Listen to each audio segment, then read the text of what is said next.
Daru's TB fight far from over. 70,000 internally displaced refugees. And worrying trend of disappearing mangroves.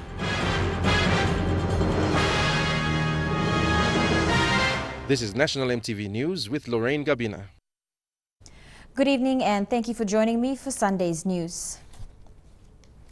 The fight to eradicate tuberculosis in Western Province is not yet over, says Daru Chief Executive Officer Opa Tugo. Ms. Tugo says current facilities will not cater for the population screening exercise aimed to be carried out in 2017.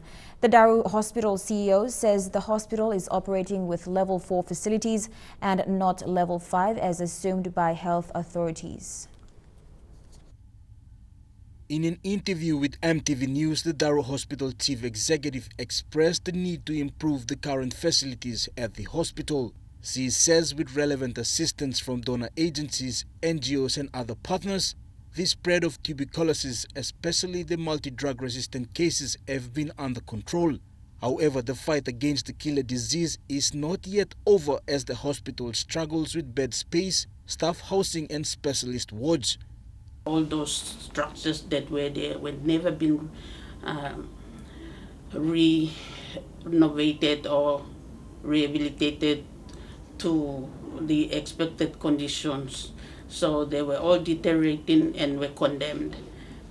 Daru Hospital is planning to carry out a population screening exercise in early 2017. This will be a progressive step in assessing TB in Western Province.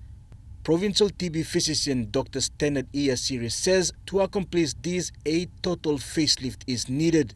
Going forward, our issue now is really to support and scale up of the health services within the South Fly district and within Western Province. And basically we'll have to start with the hospital. Concentrate on the resource, manpower, infrastructure, funding. And when the hospital is set, then we can actually go ahead and do the exercise. Daru Hospital is branded as a level 5 hospital, but the current facilities used are of level 4 standard.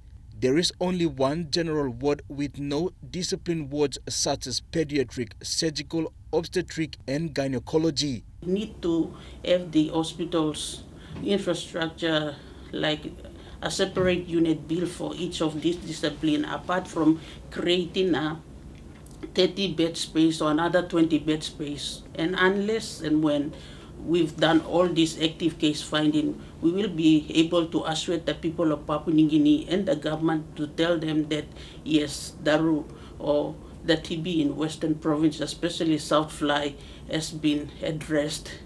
The national government allocated 40 million kina to address TB in Western Province, but to date only 8 million kina was released. Daru Hospital is also waiting for a promised 17 million kina by the Western Provincial Government for the TB program. Jack Lapave Jr., National EMTV News. Grade 8 national examinations will begin tomorrow with written expression as the first paper. Over 400,000 students in the country are expected to sit for the exams. Tuesday will be the mathematics paper, followed by general skills on Wednesday and English paper 2 on Thursday. In the meantime, grade 12 students will also be completing the last week of their final exams. Chief of Mission for the International Organization of Migration, George Gigauri, revealed that about 70,000 Papua New Guineans are categorized as internally displaced refugees. These are people to have been forced to flee their homes to start over on someone else's land in the wake of natural disasters, sorcery-related hate crimes and tribal warfare, which are among the leading factors. While there has been so much attention on catering for immigrant refugees, very little is known or done to assist refugees who may well be our neighbors or relatives. Right now we're working with those that were displaced following the explosion from Manam Island. We're working in Anga and Hela province for those that have been displaced 5, even 10 years ago due to tribal fighting. In much smaller numbers, of course, for those that are fleeing sorcery-related accusations. We have victims of trafficking, In the international arena, Gagari said an alarming figure like this would have set off bells for the declaration of a state of emergency. Whether for lack of awareness or ignorance, our very own people struggle to find their feet in other provinces and many times faced with evictions. But ultimately what I want to say, and the message that we carry at the Human Rights Festival, is to remember that everyone who is fleeing in conflict or any sort of crisis or disaster has rights, and it is our obligation and it's part of our humanity and our moral duty. Anslom Nakikus, PNG refugee ambassador, popular for his local reggae music, hopes to use his music as a medium of advocacy for refugees. Well, I believe music is very powerful to bring positive messages across. This was the focus of a panel discussion held at the 7th PNG Human Rights Festival 2016 yesterday. A handful of participants were given the opportunity to view 3 short films that revealed the struggle refugees faced in their fight to rebuild their lives in a foreign land. Anslom also debuted his next single, dedicated to the plight of refugees. Melissa Gafiro, National EMTV News. Prime Minister Peter O'Neill has called on the opposition to show maturity as PNG prepares to host the APEC in 2018. In a statement released this afternoon, PM O'Neill asked members of the opposition not to politicize national events. He maintained that the budget for APEC will be less than 600 million kina. He made this call following comments made by Northern Governor Gary Jufa over the budget for hosting APEC. PM O'Neill said regional partners like Australia, United States and New Zealand will support PNG in hosting the event. And we'll have more local stories after the break. Stay with us.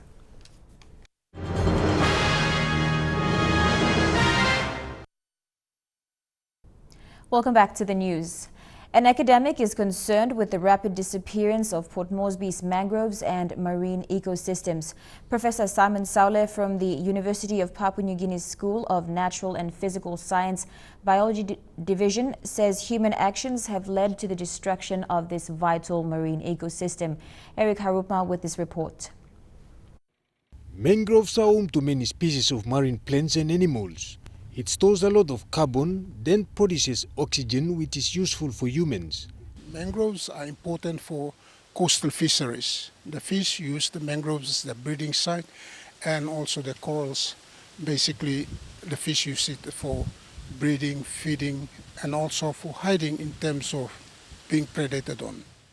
Along the coastal areas of Port Moresby and Central Province, the mangroves are disappearing at a rapid rate. This follows the expansion of road, bridges and wharves. At Tarama Bay, saltwater intrusion and overusing mangroves for fishing, hunting and cutting them down for firewood have led to its scarcity. Intervention by stakeholders UPNG, SEPA and JICA in a recent workshop at Motupore Island saw an output tree model designed to sustainably manage marine resources including mangroves. However, implementing the concept, it is a worrying concern for stakeholders because there is no legislation in place to regulate it. Implementation of policies and legislation regarding to marine and also coastal resource management and planning should be adhered to. Eric Arupma, National EMTV News. The autonomous Bougainville government's health department was the proud recipient of information technology equipment. World Health Organization's country representative to PNG, Dr. Van Maren, officially handed over this equipment in Buka this week to the health officials. Recipients are the Arwa Health Center, Arwa School of Nursing, Buka General Hospital, and the Bougainville Health Department. ABG Health Minister Dennis Lokonai thanked WHO for the gifts that will improve work in the health sector in Bougainville. The Mumford Primary School in Kiunga, Western Province has been given a timely boost for the 2017 academic year. Development Foundation using funding from the Octedi Mining Limited Tax Credit Scheme. Project team leader Rarwa Lohia said the houses are part of the OTDF's repair and maintenance phase, where old infrastructure and the school have been given a facelift. This is the first time the primary school has been given any assistance since it was built by the Catholic Church over 50 years ago.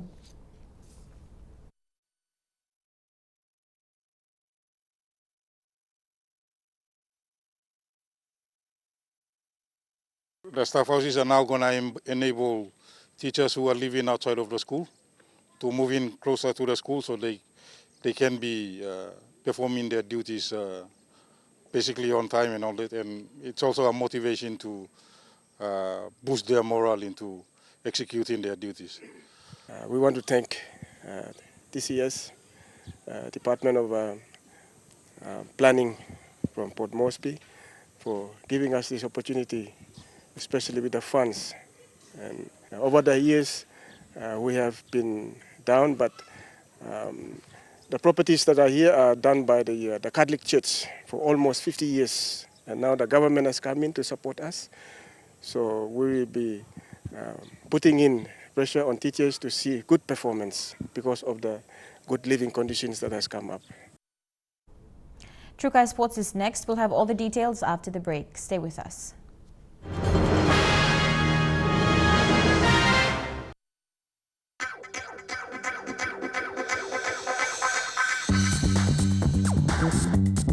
Trukai Sports.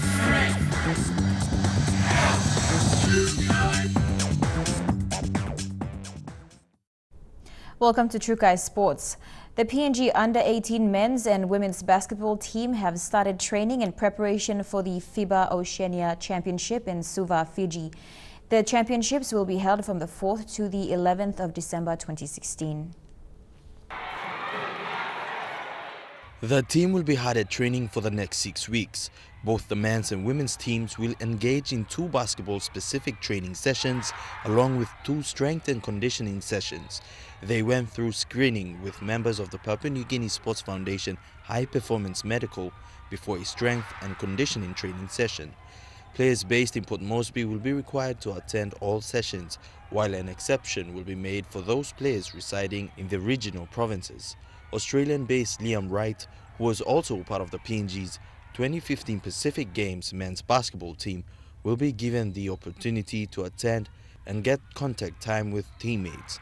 Basketball Federation Executive Officer and men's under-18 coach Joel Kalu says it's difficult coordinating training sessions when team members are based all over the country. Elijah Levet, National EMTV Sports. The Hebo PNG Barramundis ended the second match of the World Cricket League Championship ODI today and came out victorious. The home team won by 6 wickets. Opting to bat first after winning the toss, Namibia suffered almost immediately with 2 wickets lost within the first 3 overs. 3 runs of the game for another. This could be a run at first ball. Here, he's out. He's gone. What a dreadful mix-up there by the 2 batsmen off the first ball. Zane Green. Initially, Captain Cyril Berger had said his side would be targeting 300 runs. However, the visitors appeared to be in deep trouble after the top order collapsed. The second inning had PNG's opener Tony Ura and Vani Vagi Moria attack well, with Namibia having to cover well in fielding as PNG began to find the boundaries. A marvellous 5-wicket victory for the Hebo PNG Barramundis. With a rate of just 4 runs per over, PNG was 2 for 70 after 2 overs. After 29 overs, PNG was at 2 for 103 and chasing a target of 213. He's given away 4 overthrows. Vani Vagi Moria out after scoring PNG a total of 66 runs, and the Barras were at 2 for 151 after 37 overs. Despite Asad Vala's dismissal for 50, the team maintained their composure to see off Namibia with 6 wickets. A historic event as the PNG side won all matches against Namibia in this week-long meet. Dina Rose Raiko, National EMTV Sports. And now to rugby league. Former New Zealand 5'8" Benji Marshall has signed a one-year deal with the Brisbane Broncos. Marshall, who has been under the weather with his form in the last 2 seasons, confirmed his signing last Friday after talks with Broncos coach Wayne Bennett. With no proper talks to where he fits in the Broncos lineup, Marshall has been given praise by former teammates that he will bring to the Broncos his experience as one of the best attacking players in rugby league. Other notable signing for the Broncos next year is PNG Kumul's captain David Mead. Both will join the Broncos camp next month as they prepare for the 2017 NRL preseason. The weather report for tonight and tomorrow is next. Stay with us for the details. Kai Sports.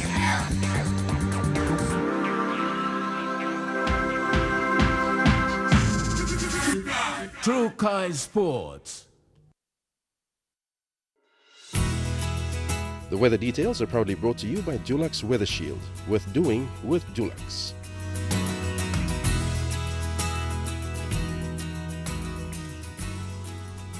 Now we take a look at your weather forecast for tonight and tomorrow. In the southern region, chances of evening showers in Port Moresby, rain showers later in Daru, thundery showers for Alotau and Kerma, and Popondetta expecting chances of afternoon thundery showers.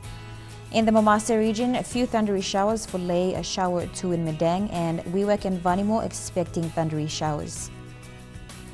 In the New Guinea Islands, brief thundery showers for Lorengau, it's fine in Kavieng, Kokopo and Rabaul expecting brief showers and thundery showers in Kimbe, and a shower or 2 in Buka. And in the Highlands region, all centers are expecting rain showers.